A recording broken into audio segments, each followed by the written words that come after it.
नमस्कार, मैं दीक्षा शर्मा। आप देख रहे हैं द नकली न्यूज। समराप्ता प्रकरण से लेकर बांदीकुई रैली तक नरेश मीणा के समर्थकों के बड़े बड़े ऐलान अब सवालों के घेरे में है। तो वहीं जयपुर में विधानसभा घेराव का वादा, सड़कों पर जनसैलाब का दावा, लेकिन नतीजा बार बार उम्मीद से कमजोर। अब 16 अगस्त को आने वाला उनका जन्मदिन सिर्फ एक तारीख नहीं बल्कि यह तय करने वाला दिन है कि नेता का जनाधार अब भी जिंदा है। यह सब कुछ खोखला साबित हो चुका है। जी हाँ, मैं बात कर रही हूँ एसडीएम थप्पड़ कांड चर्चा में आए नरेश मीणा की। आपको बता दें कि जेल में बंद रहने के दौरान नरेश मीणा को लेकर कई बार रैलियां और कार्यक्रम करने की कोशिश हुई ताकि यह संदेश जाए कि उनका जनाधार आज भी बरकरार है। बांदीकुई में भी इसी मकसद से एक रैली निकाली गई, लेकिन नतीजा उम्मीद से कमजोर निकला। न भीड़ वैसी जुटी, न माहौल में वैसा उत्साह नजर आया। यहाँ तक कि आयोजकों ने इसे स्थानीय परिस्थितियों और प्रशासनिक दबाव का असर बताया, जबकि विरोधी गुट ने इसे साफ तौर पर जन समर्थन में गिरावट करार दिया। दरअसल नरेश मीणा के समर्थकों ने शुरुआत में जिस तरह ऊंचे स्तर पर रणनीति बनाई थी, उसमें जयपुर जैसे बड़ी राजनीतिक मंच पर भी प्रभाव दिखना भी शामिल था। बार बार मीडिया के सामने कहा गया कि विधानसभा का घेराव होगा, बड़ी संख्या में लोग सड़कों पर उतरेंगे, लेकिन इन बयानों और वास्तविक हालात में जमीन आसमान का फर्क रहा।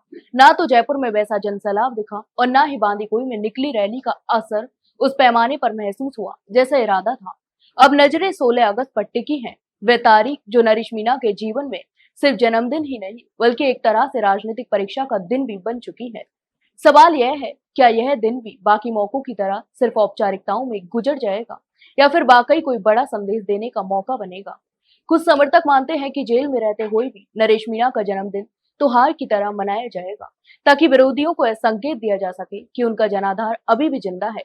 तो वहीं दूसरी तरफ विरोधी गुट का कहना है कि पिछले कई मौके पर भी की गई घोषणाएं खोखली साबित हुई हैं और यह दिन भी उस लिस्ट में जुड़ सकता है। दौसा और आसपास के राजनीतिक हलकों में चर्चा है कि अगर 16 अगस्त को बड़ा जनसमर्थन नहीं दिखा, तो यह नरेश मीणा की राजनीतिक छवि के लिए एक गंभीर झटका साबित हो सकता है, क्योंकि जनता और कार्यकर्ता दोनों ही बार बार के वादों और अधूरे कार्यक्रमों से थकने लगे हैं। फिलहाल जेल में बंद नरेश मीणा की नजरें भी शायद इसी दिन पर टिकी होंगी कि बाहर उनके नाम पर कितने लोग कितने जोश के साथ इकट्ठा होते हैं। लेकिन यह भी सच है कि राजनीति में भीड़ और समर्थन सिर्फ नारों से नहीं बल्कि लगातार जमीन पर मौजूदगी और ठोस रणनीति से बनते हैं।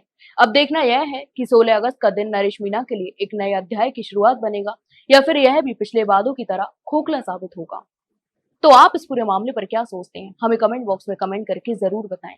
वही जानकारी अच्छी लगी हो तो वीडियो को लाइक और शेयर जरूर करें, और हाँ, चैनल को सब्सक्राइब करना ना भूलें। फिलहाल के लिए इतना ही, जल्द मिलते एक नई जानकारी के साथ, तब तक के लिए नमस्कार।